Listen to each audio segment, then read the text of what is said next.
This is CBC Edmonton News.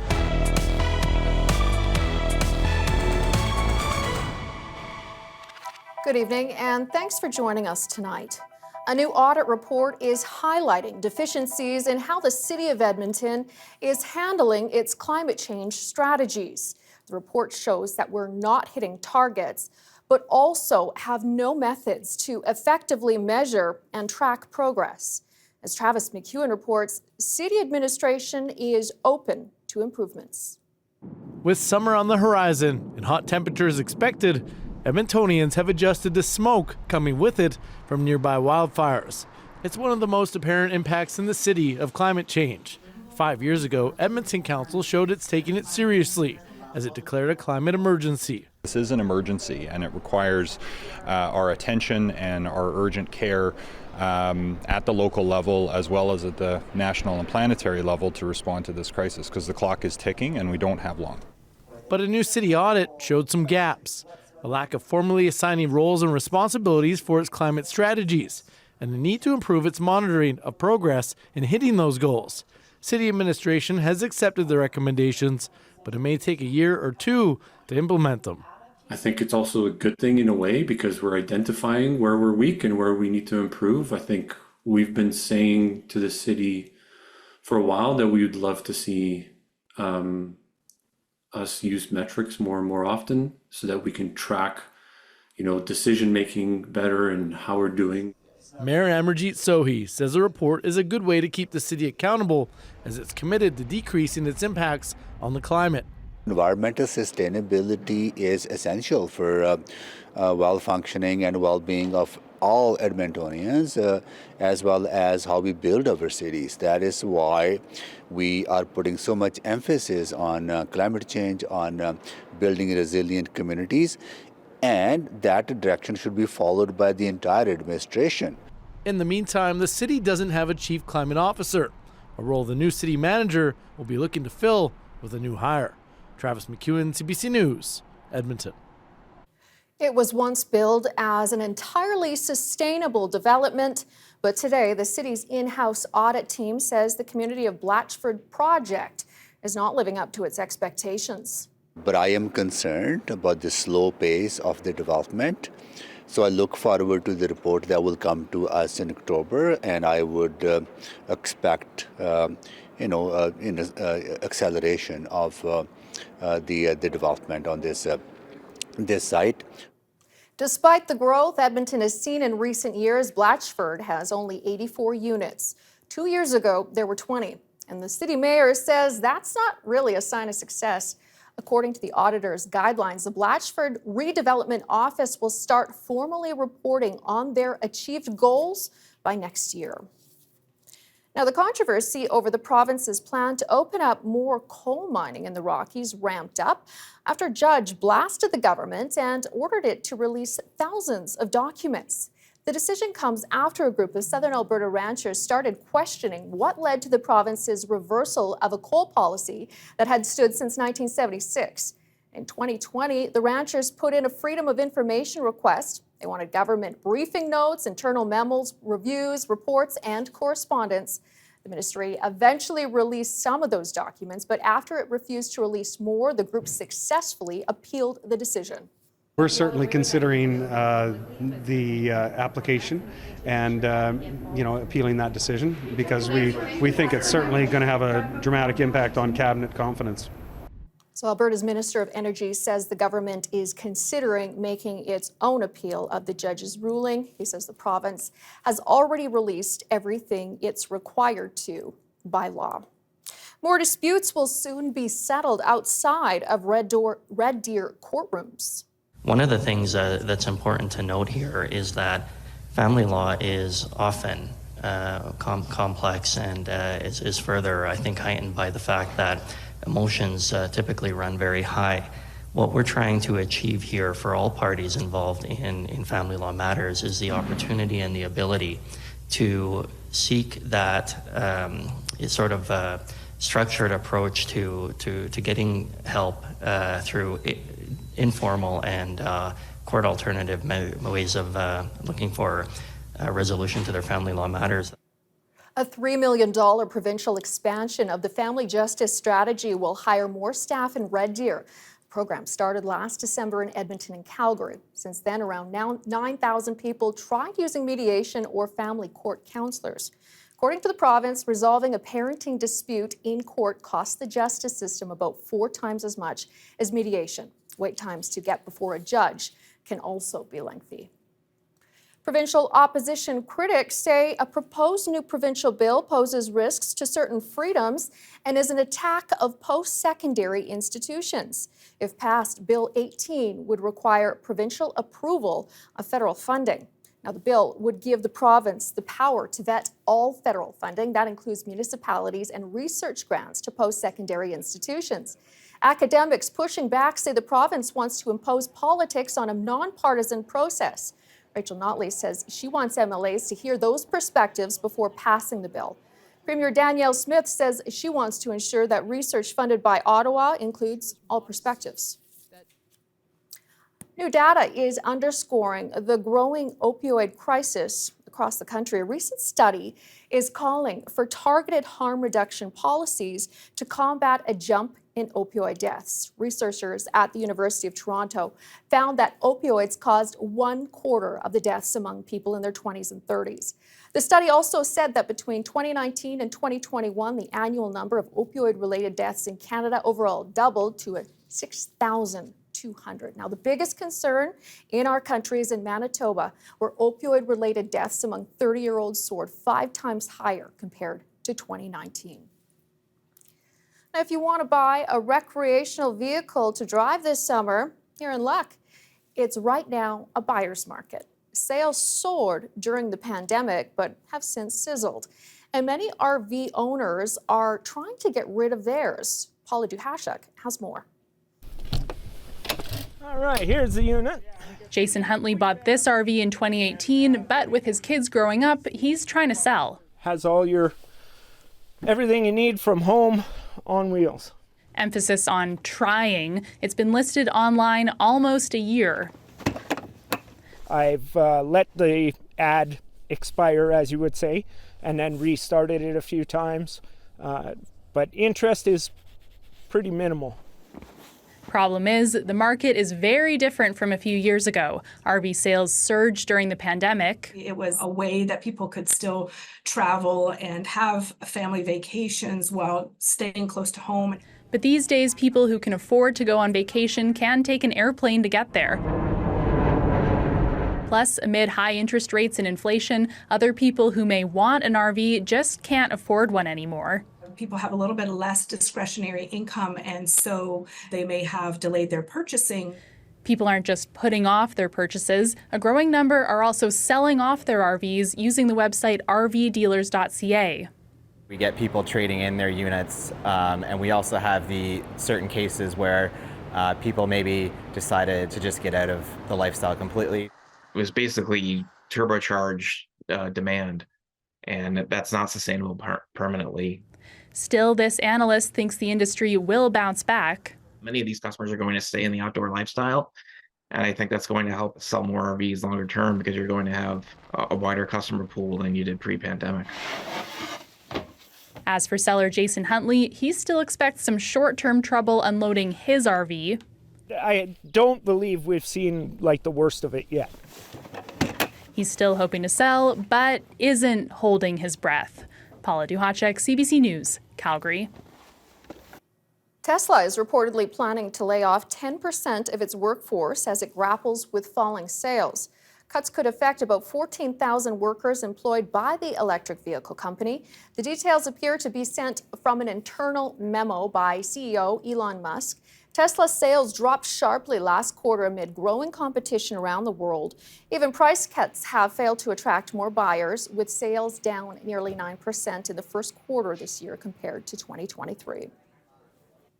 Some CIBC customers have been surprised to see a fee added after buying e-gift cards. The bank says it considered the gift cards as cash advances, but the extra fee was refunded after the CBC's Go Public team started asking questions. Erica Johnson reports. I was charged a cash advance fee of $5. Catherine Murphy noticed a new fee on her Visa bill last year, an additional $5 every time she bought an e-gift card.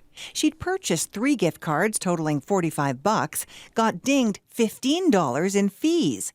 To find out what that charge was, she called up CIBC and learned the bank had started adding a $5 cash advance fee on e-gift cards from a third-party seller of big-name brands. Everything from Starbucks and Tim Hortons to Home Depot, Best Buy, Sephora, and more. I was furious when I realized that my $45 purchase was costing me $60, and in fact that $15 of the purchase was going straight to the coffers of CIBC. Murphy insisted on a refund. Welcome to CIBC. After an hour on the phone, CIBC agreed, saying it was a one-time gesture. That's what other CIBC customers who wrote Go Public say they were told too, a one-time refund after calling in to complain. You've studied the art of consumer complaining. This business prof says springing a fee on customers breaks their trust. What is not fair is that they don't tell us that we are paying something that we never anticipated paying. Catherine Murphy says she's done buying gift cards online. The last time she wanted to send one to a friend, she bought it at a store and personally dropped it off. Go Public tried to get answers from CIBC for several weeks. The bank said it started charging a cash advance fee on some e-gift cards triggered by their transaction code, but wouldn't say why that only started happening last September when the fee kicked in. After Go Public's questions, the bank said it's decided to scrap that cash advance fee and will automatically refund anyone charged. Erica Johnson, CBC News, Vancouver. Still to come, it's budget day tomorrow. What sort of money is going to be spent on new initiatives? Finance Minister Chrystia Freeland's picked up a pair of budget shoes ahead of the big day in Ottawa tomorrow. We'll see what experts are predicting in the federal budget. Coming up.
Okay. Did you?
Tomorrow is budget day. We already know the Liberal government intends to spend billions of dollars on new initiatives, but it remains to be seen how it will do that while keeping its promise to remain fiscally prudent. Ashley Burke has more.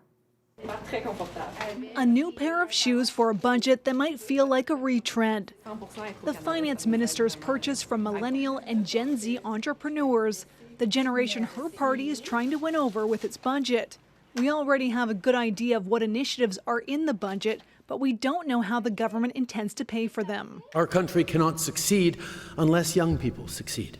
The Prime Minister didn't offer any hints about new sources of revenue, instead focusing on his message to young Canadians. Our country cannot succeed unless young people can imagine themselves succeeding. And they just don't feel that right now. So far, the Liberals have revealed $38 billion in commitments over a number of years. That will cover initiatives for housing, artificial intelligence, and a national school food program. So far, about $17 billion in promises involve loan-based programs. About $21 billion could hit Canada's bottom line directly. Will we see the deficit grow? No. That means new revenue needs to come in. Let's be honest, they have to raise taxes.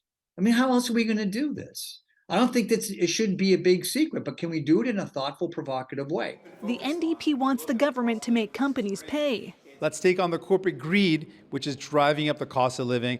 But experts warn if that happens, the cost could get passed on to consumers. When you're looking to raise revenues, often you need to apply a tax that's going to affect a broad portion of your income earners. Otherwise, and that includes middle income earners. So I'm not quite sure how we're going to get around this, to tell you honestly. The finance minister has repeatedly said the government will not raise taxes on the middle class. Tomorrow, we're expecting to find out if the wealthiest corporations and taxpayers may have to pay more. Ashley Burke, CBC News, Ottawa. Canada has announced sanctions against some individuals and entities allegedly involved in the ongoing conflict in Sudan. This comes as the so-called forgotten war in the Northeast African nation marks its one-year anniversary. France is hosting a humanitarian conference today to put a spotlight on the violence and suffering in Sudan. Millions in the country have been facing famine during the year-long fighting, and there's no end in sight. More than 14,000 people have died, and twice as many have been injured since last April. Sudan's army and its powerful paramilitary force continue to fight for control in the capital and other parts of the country. UN estimates nearly 9 million people have been forced to flee their homes. Donald Trump's hush money trial is now underway in New York. This is the first criminal trial of any U.S. president, past or present. Trump faces 34 counts of fraud, but denies any legal wrongdoing, and he remains defiant. This is an outrage that this case was brought. This is political persecution. This is a persecution like never before. Nobody's ever seen anything like it. And again, it's a case that should have never been brought. It's an assault on America. Jury selection began after lawyers spent most of the morning arguing over what evidence could be introduced at trial. Trump is accused of falsifying business records involving payments allegedly made to hide accounts of extramarital affairs. There are 3 other criminal cases coming up against Trump, but those are unlikely to take place before the U.S. presidential election in November. Coral reefs help sustain life in oceans. Now, scientists say this crucial ecosystem is under further threat as reefs around the world experience a 4th mass bleaching. And it's because of warming oceans brought about by climate change. Anand Ram reports. The iconic Great Barrier Reef, lively, but among the colors all this ghostly white, signs it's struggling once again. Right now, we're currently experiencing a global scale marine heat wave that is unprecedented. Scientists say hot ocean temperatures have affected corals in every ocean, calling it the 4th global bleaching event on record, and they're seeing more and more reefs affected every week. So if that trend continues, this event will be the most spatially expansive global bleaching event on record in as little as a few weeks, potentially. corals, both organism and habitat to a quarter of all marine life, are very sensitive to heat. Heat waves can last for years. They're sitting in these elevated temperatures for very long periods of time, becoming physiologically stressed. That stress can drive away fish, and if temperatures stay hot, eventually kill the corals, which would disrupt the tourism and recreation for nearby communities, but also a vital food supply. We know that fish provide valuable protein and micronutrients. It's unlikely that you'll find a substitute that'll be equally as nutritious and affordable for local communities. Still, there is hope corals can recover if temperatures stabilize, but that could take more than a decade. And scientists are seeing climate change increase the intensity and frequency of bleaching level heat. When bleaching occurs more frequently, there is just no energy, no time for corals to recover. And as oceans absorb the excess carbon from humanity's greenhouse gas emissions, scientists warn these beautiful marine forests are being pushed closer to extinction. Anand Ram, CBC News, Toronto. After the break, we meet a 5-year-old super athlete in Alberta on her way to Paris. Plus, your full forecast is coming up. How does it look? Stay with us.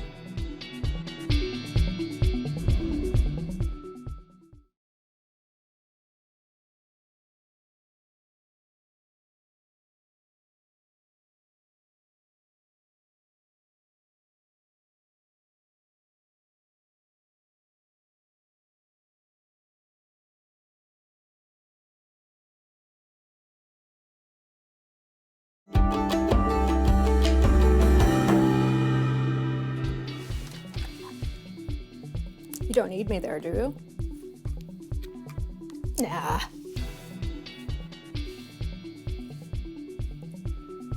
Oh yeah, lots. Like powder my sweaty face? Preventative. No, this is beyond preventative. This is meltdown zone.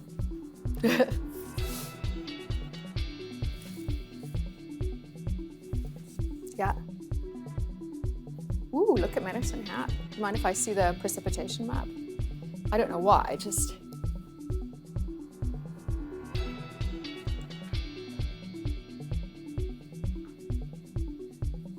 Okay, and then I can step back in. Ooh, we are getting a little bit of precipitation, okay.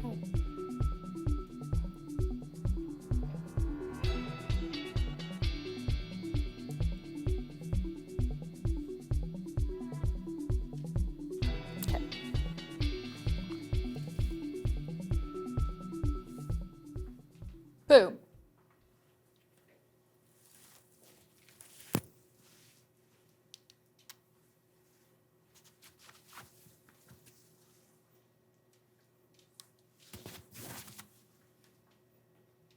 Okay.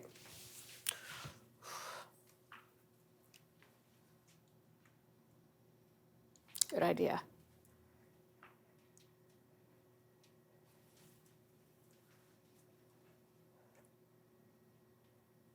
Yeah, you don't even have to, like, I'm not wearing weird leggings, which I thought about because I did have weird leggings on and I was just like,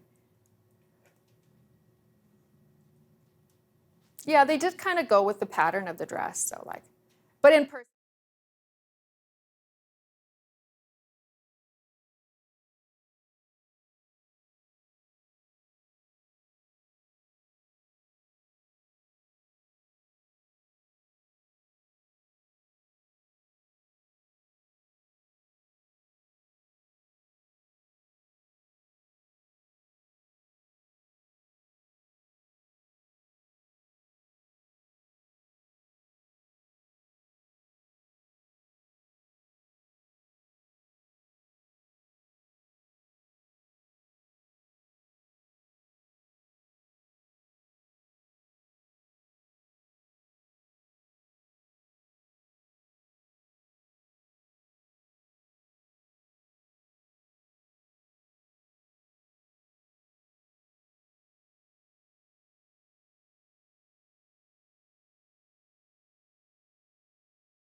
Beautiful day across the province. This is how things are currently sitting. 17 in Medicine Hat. We're sitting at 11 in Edmonton, and Fort Mac, well, you're just a little bit cooler at 2 degrees. Now, our satellite radar over the next 48 hours is showing slight precipitation starting in the morning throughout the day tomorrow. Not a whole lot, but if the temperatures get cold enough, we could even see some flurries. Single digits are going to begin the week, and it's going to warm up by next weekend, but definitely not the week we've seen as of late. And with the Paris Olympics 3 months away, a Canadian athlete is hoping to compete there. Paige Crozon is honing her skills as a 3-on-3 basketball player, and she's getting some help. It comes from her 5-year-old daughter. Erin Collins explains. As with any good team, communication is key. Do you need me to hold it for you? It may not look like it, but this is part of Olympic hopeful Paige Crozon's daily training routine. 5-year-old Poppy helping to keep her mom moving. Okay, let's go, girl. Nice. This single mom focused on getting to the Olympics in Paris. Her daughter along for the ride. Okay, so we're gonna start like this. Every step of the way. Land it! Poppy pitching in to help Paige achieve her Olympic dream. So like one hand at the bottom and the other hand on the side, and then frog, giraffe neck. Nice. So what's harder, making a 3-point shot or being a single mom? Well, I've probably taken about 50,000 3-point attempts in my career, and it's my first time being a single mom, so definitely being a single mom. A technicality kept Paige from getting to the last Olympics, the first for her sport of 3-on-3 basketball. Now we go, Paige. Poppy was there too, helping to provide perspective. Coming home to Poppy, and she comes and runs up and gives me a big hug, and then she tells me about the scrape on her knee, and that's the biggest thing in her world. Good sides! And now the push is on to get to Paris. Paige and her teammates prepping to play in a qualifying tournament in May, confident in their team's chances. We just need to get our reps in and get our flow, and we'll be set. We have so many great pieces, and we'll figure it out. The entire team encouraged by the development of its smallest member. 11, 12, 13, 14. We've seen Poppy grow for the last 5 years as she started playing 3x3, like literally from birth, so... And win or lose, the real lessons learned on this court have little to do with basketball.